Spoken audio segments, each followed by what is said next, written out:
And an annual festival in the Nevada desert turned into a rain-soaked, muddy nightmare for tens of thousands of people. An unusual late summer storm left them stranded at the Burning Man Festival.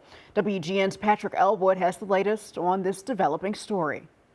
Got a little mini river we're wading through. Don't get stuck in a mini river. There is rain, and there is the kind of downpour that came to the Black Rock Desert during Burning Man held in the Nevada desert. What normally falls over the span of several months drenched Burning Man in the span of just several hours. The desert was hit with about 2 to 3 months worth of rain in the span of 24 hours between Friday and Saturday. Today, attendees telling News Nation they were hopeful they would be leaving soon enough. Conditions are improving. The playa is looking really good. I see bikes. I saw a couple RVs already moving. There was a potable water truck driving by earlier, so things are improving. Looks like it's getting better.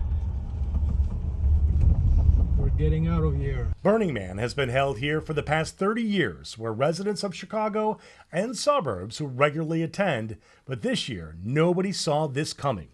Officials estimate as many as 70,000 people were stranded with cars and trucks and trailers stuck in the mud.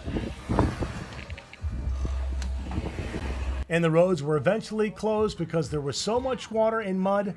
Some people left anyway, though, either by four-wheelers or even walking. For the most part, attendees hunkered down, though, as part of an event that encourages self-reliance. But when the weather ostensibly became the main event this year, people helped each other out, making it through what Mother Nature was putting down. The community here at Burning Man just has a different attitude about some of this stuff. People help each other with housing, with food, with supplies.